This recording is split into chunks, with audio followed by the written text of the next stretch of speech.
Well, my name is Andrew Steele, and I'm a columnist and a concerned citizen.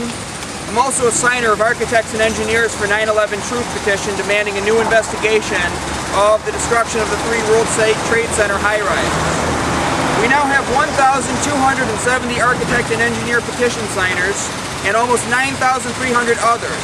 Collectively, our AE petition signers have more than 2,500 years of building and technical experience.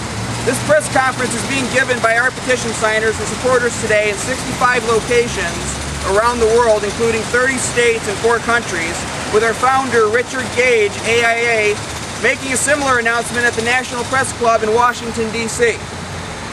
Today we're here to inform you that we have uncovered evidence that the official investigations into what happened to the World Trade Center skyscrapers on 9/11 were deeply flawed, or worse.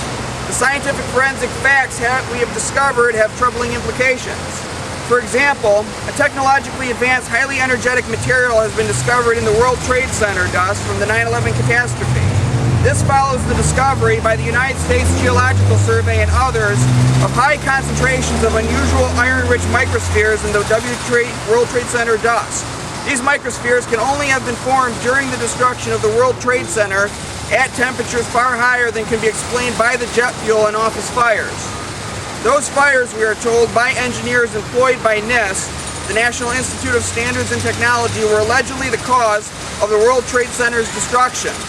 The discovery of this advanced energetic material in the form of red-gray chips distributed throughout the dust both explains the iron-rich microspheres and confirms the inadequacy of the official account of what happened that tragic day.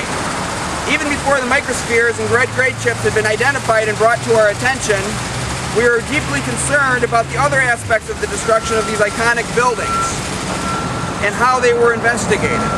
More than 24 firefighters, engineers, and other witnesses reported seeing substantial quantities of molten iron or steel.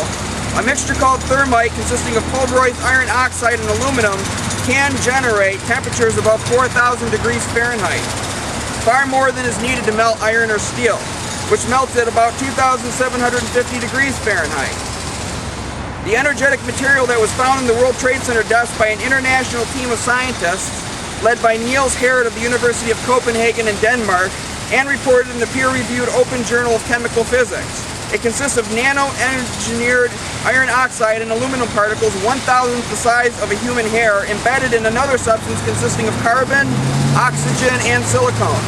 The sizes of the iron oxide particles are extremely uniform, and neither they nor the ultra-fine grain aluminum platelets could possibly have been created by a natural process such as a gravitational collapse or the impact of the jetliners. The red-gray chips in which these particles were found exhibit the same characteristics as advanced energetic materials developed in the U.S. national laboratories in the years leading up to 9/11. They have no reason to be in this dust.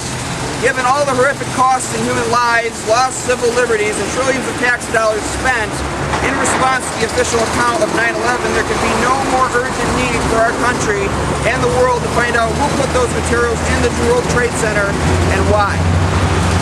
This need makes it all the more disturbing that engineers in charge of the government's investigation would avoid dealing straightforwardly with all the evidence that AE 9/11 Truth and others have repeatedly brought to their attention, much of which has been available in the public record since the beginning.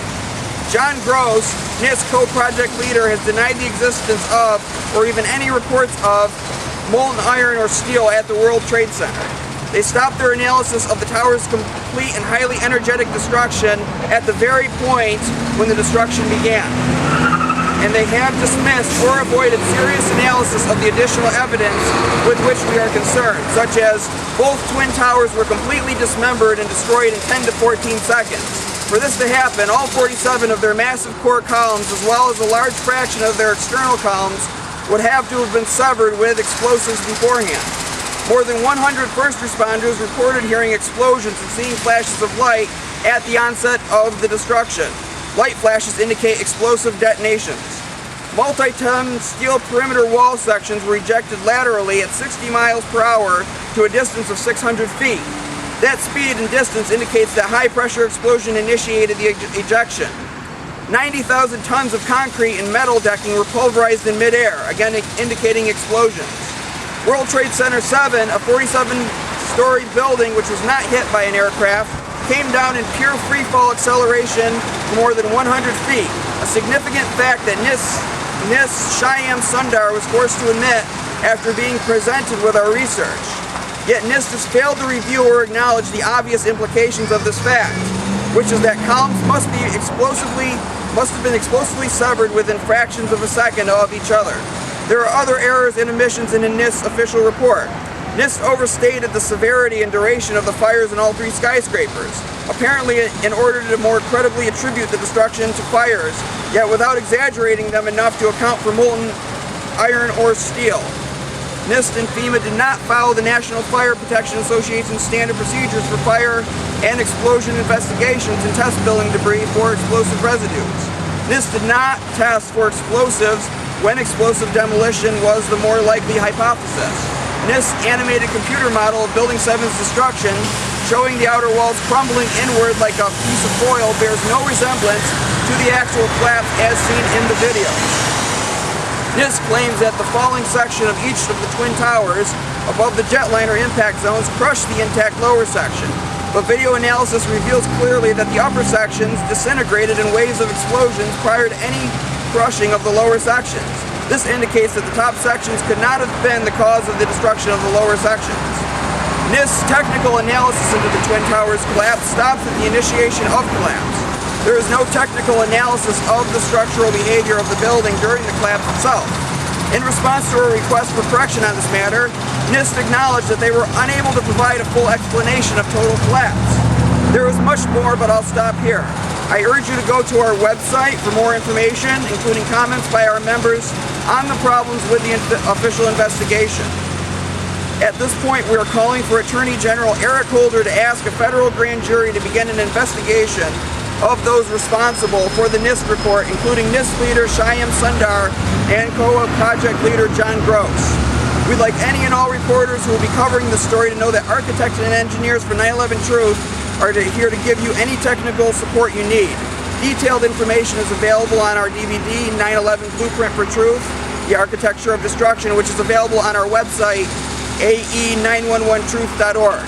And finally, I'd like to thank the thousands of scientists, senior level members of the military, intelligence, and other government officials, pilots and aviation professionals, firefighters, scholars, and university professionals, 9/11 survivors and their family members, and average citizens here and around the world for the continuing support. We also want to thank our growing family of more than